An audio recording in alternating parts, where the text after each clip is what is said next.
Alors, Dominique Guimbert, Sabrina Layek, pour faire un point sur les protocoles de gestion des cathéters au sein des différentes équipes des mardis. Donc, bonjour à tous. Donc nous allons vous présenter la mise en route en fait du groupe de travail protocole de soins partagés et quelques premiers éléments de l'analyse, sachant qu'on avait été un petit peu optimiste en fait. On pensait avoir plus de résultats à vous présenter. Et puis bah voilà, on a été pris par le temps il s'agit d'un des groupes de travail qui avait été défini donc parmi 11 groupes de travail thématiques donc lors de la réunion qui s'était tenue l'an dernier, donc suite au renouvellement des centres. Le groupe a été constitué entre juillet et septembre auprès des centres mardis, donc à la fois les centres constitutifs et les centres de compétences. Actuellement, nous sommes 10 membres, infirmiers et médecins, de centres à la fois pédiatriques et de centres adultes, avec un fonctionnement donc, qui est basé sur des réunions téléphoniques, échanges par mail, outils de partage de documents. Donc pour l'instant, on n'a pas eu l'occasion d'organiser des réunions présentielles. J'ai repris la diapositive qui avait été présentée par le professeur Hugo l'an dernier et donc qui fixait les objectifs du groupe. Donc il s'agissait d'harmoniser les pratiques pour les situations fréquentes et au contraire pour des situations rares, d'essayer de mettre en place des protocoles partagés. Donc plusieurs thèmes avaient été envisagés.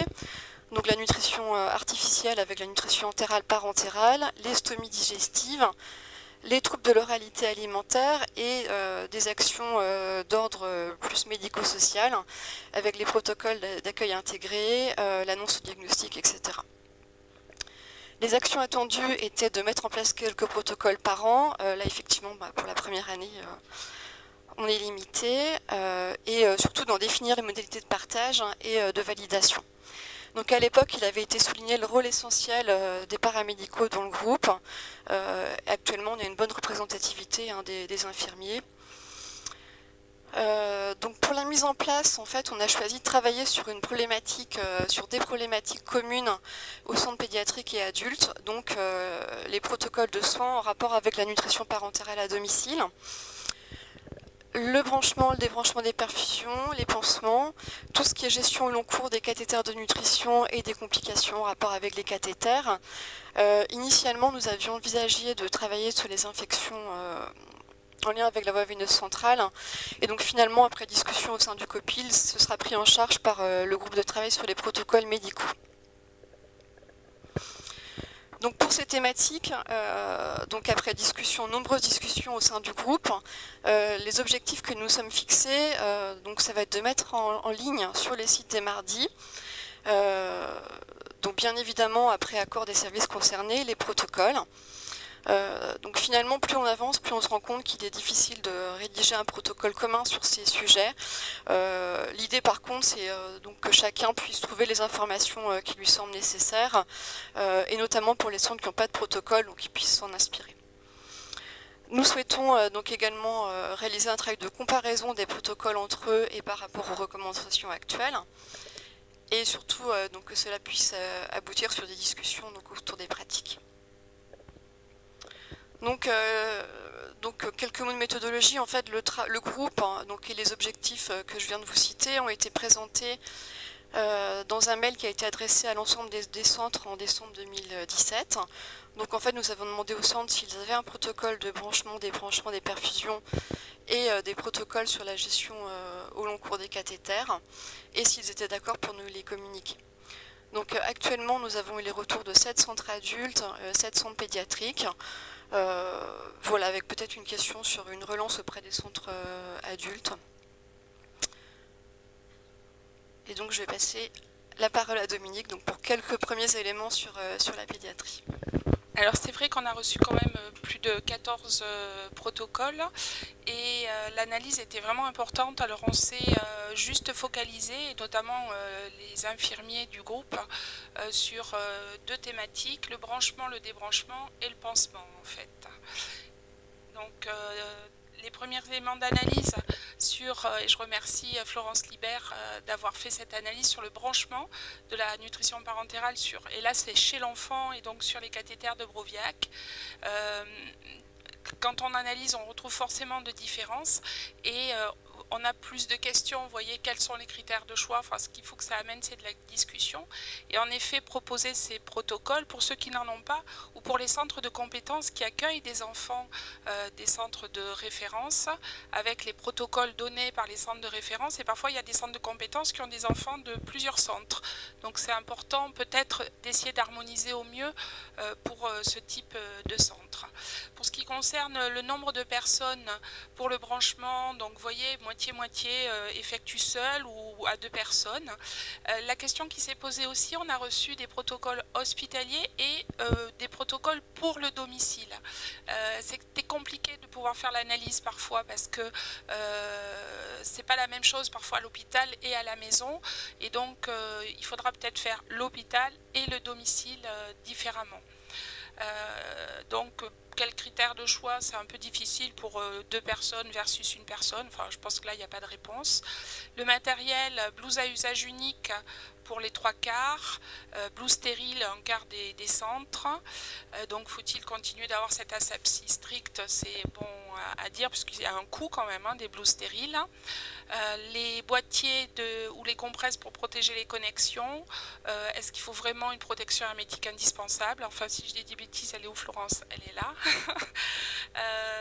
Après les techniques de rinçage au branchement, en général 60%, vous voyez, c'est 10 ml de sérum phi versus 20.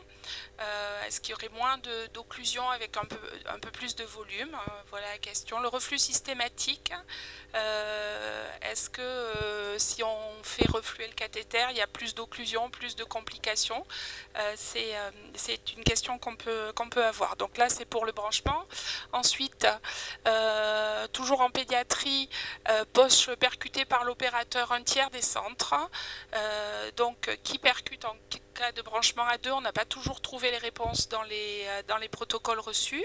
Les gants stériles, une paire de gants stériles versus 2 pour ceux qui branchent à 2 aussi. Donc comment font ceux qui n'ont qu'une paire de gants stériles pour maintenir l'asepsie? Ça, les questions qui revenaient. La désinfection de la valve, donc avant on l'a trouvé pour tous, après pas tous, alors que les recommandations le stipulent. Par contre 30 secondes de contact, je pense qu'on l'a trouvé à peu près sur tous les centres. L'antiseptique, c'est pour le lavage des mains, c'est une solution hydroalcoolique. On reverra l'antiseptique après pour les soins du pansement. Et puis sur les centres pédiatriques, sur les 7 réponses récupérées, 3 types de pompes. Donc c'est vrai que ça dépend aussi du prestataire, mais on influe quand même le type de pompe qu'on veut avoir. Et donc on est dans nos centres à réfléchir sur le type de pompe. Alors si les gens ont déjà fait le travail en amont, c'est important, je pense, pour ce type de matériel de donner ces éléments de choix. Ça peut faire avancer certains ou changer d'autres centres. Maintenant pour le débranchement, toujours en pédiatrie. Donc, vous voyez, débranchement effectué seul pour 2 centres sur 7 versus 2 personnes pour 5. Alors nous, c'est intéressant de savoir ceux qui font seuls, comment ça se passe et les critères de choix. La blouse à usage unique versus blouse stérile, on retrouve toujours à peu près la même différence. La présence d'un petit prolongateur aussi, l'utilité, ça c'est un peu ce qu'on peut discuter. Les boîtiers de protection rigides, est-ce que les boîtiers de protection rigides sont indispensables parce que ça peut être un peu traumatisant, ou les bandes cohésives. Le rinçage, toujours, la majorité des centres sont à 10 ml et un seul à 20. Alors le seul c'est moi, je le sais. Et comme on est avec les adultes, on a des seringues pré-remplies. Enfin, il y a des réponses à chaque fois. Le reflux systématique, pareil, est-ce qu'il faut le maintenir? Donc voilà pour le débranchement. Les gants stériles, vous voyez, pour le débranchement, tous les centres qui ont répondu les utilisent. La désinfection de la valve, avant oui, avant et après, c'est un peu plus restreint. Le temps de décontamination de la valve de 30 secondes, on l'a retrouvé pour 5 centres. Et ça ne veut pas dire que les autres ne le font pas, mais ce n'est pas précisé dans leur protocole en fait. Parfois on a du mal à trouver l'information. Alors il y a des super protocoles où on a eu des photos, alors on analyse les photos. C'est pas toujours évident de savoir si tout est dit dans les photos en fait. Donc c'est pour vous montrer un peu les difficultés qu'on a. Les antiseptiques, 7 antiseptiques différents dans les analyses, tous alcooliques, avec une base d'alcool, quoi, mais et parfois dans le même centre, on a 3 choix possibles. Ensuite, le pansement, la majorité des centres, il est transparent, il est opaque pour certains, et donc quand il est opaque, il est changé plus souvent. Quand on reprend les recommandations, il n'est pas dit qu'on ne puisse pas mettre de l'opaque, mais il faut le changer plus souvent. L'antiseptique, la désinfection avant le pansement, elle est en 4 temps pour la majorité, en 3 temps pour un seul. Le type de produit, là encore, vous voyez, j'ai mis des marques, enfin tout est décrit, quoi, en fait, hein, sans avoir de recommandations fortes même de la part des recommandations internationales, à part la chlorhexidine 2%, c'est ce qui est noté en fait, hein, mais on ne l'a pas pour tous les centres, hein, même très peu. La boucle de sécurité, elle est sous le pansement quand le pansement est transparent. Le masque au patient au moment du pansement, il est noté pour 5 des centres, mais ça ne veut pas dire que les autres ne fassent pas quelque chose. Ou la tête tournée, ça c'est bien spécifié. Les gants stériles pour 5 et un centre a des gants non stériles pour le pansement. Et puis le maintien du cathéter avec un filet de protection pour la moitié des centres, ou pas décrit pour les autres. Et donc c'est vrai qu'on voit quand même, sur le coup on se dit, bon, c'est pas très différent. Alors pour les médecins ça nous semblait pas important, mais quand on interroge les infirmières, elles sont quand même très attachées à ce type de différence. C'est pour ça que je voulais montrer ça. Ensuite, je pense que Nathalie Barbier n'est pas là. Oui, alors les adultes, on a beaucoup moins de données, hein, on n'a pas beaucoup avancé par rapport à ça. Il y a des Donc, voilà, donc c'est Nathalie Barbier de Nice qui a repris quelques éléments. Donc au niveau du matériel, c'est globalement ce qui est retrouvé dans tous les centres, avec peut-être des différences au niveau de la Charlotte pour le patient, donc avec certains centres qui en mettent une, d'autres non. Et puis après au niveau de la préparation de la poche, en fait, alors pourquoi 6? C'est parce qu'on a eu 7 retours, mais pour un centre on a eu les protocoles que très récemment, donc on n'a pas eu le temps de les étudier. Donc voilà, la préparation de la poche est faite stérilement dans un cas. Bon, après, voilà, désinfection aseptique de l'opercule dans 3 cas sur 6 et non abordée par deux centres, mais voilà, c'est pas pour ça que c'est pas forcément fait. Donc Nathalie a pris quelques éléments de comparaison. Donc ce que je vous disais, un centre Bad Charlotte pour le patient, 2 centres, 2 paires de gants, dont une pour défaire le pansement ou pour préparer donc en stérile la poche nutritive. Voilà, et puis après la discussion autour du boîtier ou d'un pansement au niveau de la jonction cathétubulure.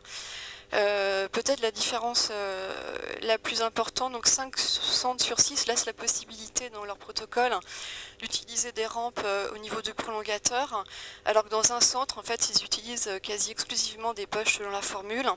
Et donc s'ils ont besoin d'un traitement en dérivation, donc ils vont faire poser un cathéter ou un PICC line double voie.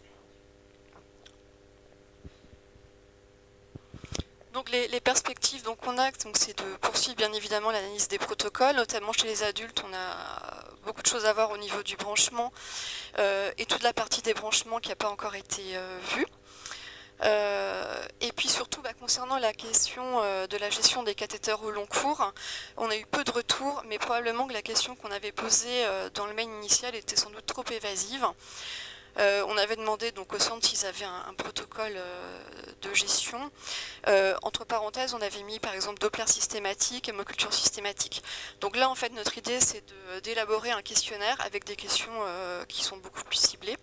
Et donc, qu'on va vous présenter en attendant d'avoir un retour avant de l'envoyer définitivement. Donc je voudrais remercier tous les membres du groupe pour leur collaboration active et tous les centres qui nous ont fait parvenir leur protocole. Je vous remercie. On peut faire passer l'ébauche de questionnaire. Alors pour les centres, un par centre peut-être, pour que vous réfléchissiez. Ce sont des questions qu'on se pose, notamment sur vraiment la gestion au long cours. Par exemple, est-ce que vous faites des radios de thorax assez régulières pour voir la position du cathéter? Est-ce que vous faites des prélèvements au cathéter ou jamais? Est-ce que vous autorisez des vacances à l'étranger pour les patients qui ont des cathéters? Est-ce qu'ils se baignent en piscine, en mer? Voilà, des choses un peu plus pratiques pour peut-être essayer d'avoir des consensus là-dessus. C'est vraiment pour discuter là aujourd'hui et je pense qu'après on va poursuivre. Est-ce que tu penses qu'il y a possibilité à partir de cet état des lieux, de ce descriptif, d'aller un peu plus loin, avec l'idée là aussi de voir si telle ou telle pratique a des conséquences Oui, c'était un petit peu l'idée qu'on avait. Là, après, c'est vrai que ça fait vraiment 3 semaines qu'on travaille sur l'analyse, du coup, avec l'échéance d'aujourd'hui. Donc oui, c'est essayer de voir justement au niveau infection, est-ce que, par exemple, la préparation des poches en stérile, ça a une incidence ou pas, oui. Là, il faudrait qu'on puisse travailler là-dessus.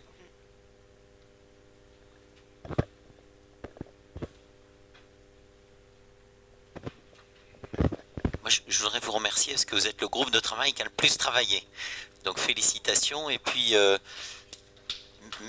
même si vous auriez voulu faire plus, comme la plupart d'ici d'entre nous, c'est bien parce que c'est actif, ça bouge. Je me demandais si vous aviez quelqu'un de l'association La Vie par un Film dans votre groupe.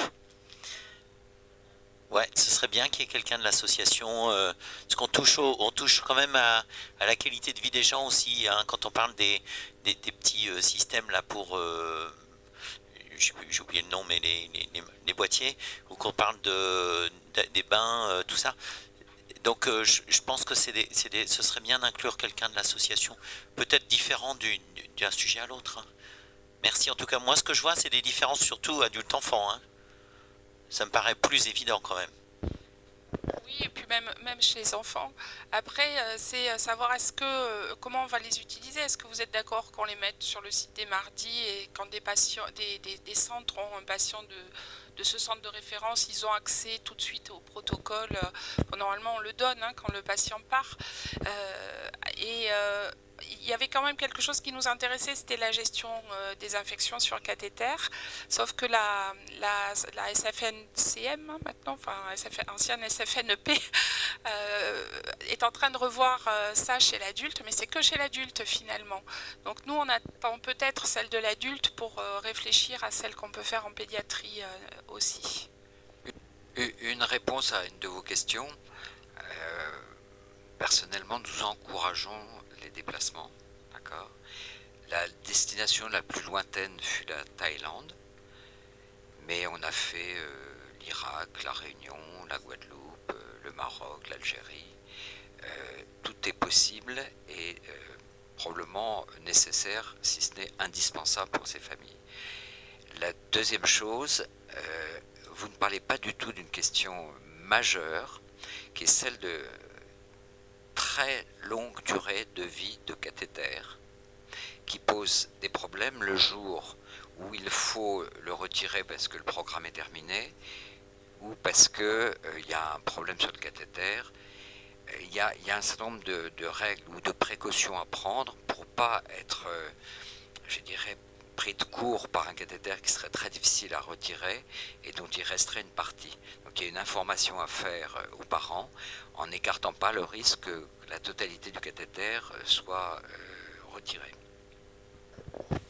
Et je pense que ce qu'il faut promouvoir, c'est une surveillance échographique régulière de la mobilité de cathéter dans la veine cave supérieure. C'est très simple. Si l'opérateur dit ce cathéter me semble peu mobile, voire pas mobile du tout, là il y a un risque énorme pour qu'on ait des ennuis à l'ablation. Et le deuxième élément, c'est plus il y a eu d'infection, plus le risque est élevé. Non, merci pour ça. Je ne sais pas si j'ai répondu, si on vous envoyait les protocoles ou pas. Si. Alors, je suis rassurée. J'avais des doutes. Donc, je trouve ça très bien. Juste, c'est des commentaires. Il me semble que dans votre groupe, il faut mettre un hygiéniste. Il y a une autre société qui s'occupe des dispositifs veineux de cathéter de longue durée, donc je pense que c'est des gens qui ont une réflexion là-dessus qui sont importantes. Et le troisième commentaire, c'est le problème des antiseptiques à domicile. C'est que si on veut coller aux recommandations, ils ne sont pas disponibles en ville. Donc là, il va y avoir toute une thématique et il faudra peut-être qu'on, enfin je ne fais pas partie du groupe, mais qu'on travailler avec les professionnels qui commercialisent ces solutés pour qu'on puisse les avoir à domicile. Voilà. Bah oui, on est arrivé après tous les groupes, enfin, et donc il y a plein de bah, on s'est proposé, on n'a jamais eu aucun retour. Alors, les Broviac, une fois que la CUF est en place, normalement on n'a pas besoin de pansement. À l'usage, maintenant on en refait mettre, mais des tout petits, hein, pas obligatoirement en pansement stérile, parce que les patients trouvent que le cathéter qui se mobilise au niveau de la peau est une gêne et parfois douloureux. On a des espèces de petits névromes cutanés au point d'entrée du cathéter. Donc on en met pour tenir simplement le cathéter. Enfin, c'est une fixation du cathéter simplement à la peau. Et nous, on a l'impression que depuis qu'on remet ces petits pansements, on a moins de botryomycose. Parce que alors ça, c'est un calvaire. Hein. Et est-ce que le botryomycose, moi j'avais essayé de refaire la littérature, j'ai rien trouvé dessus. Si c'est pas les micro-traumatismes qui, au niveau cutané qui provoquent ça.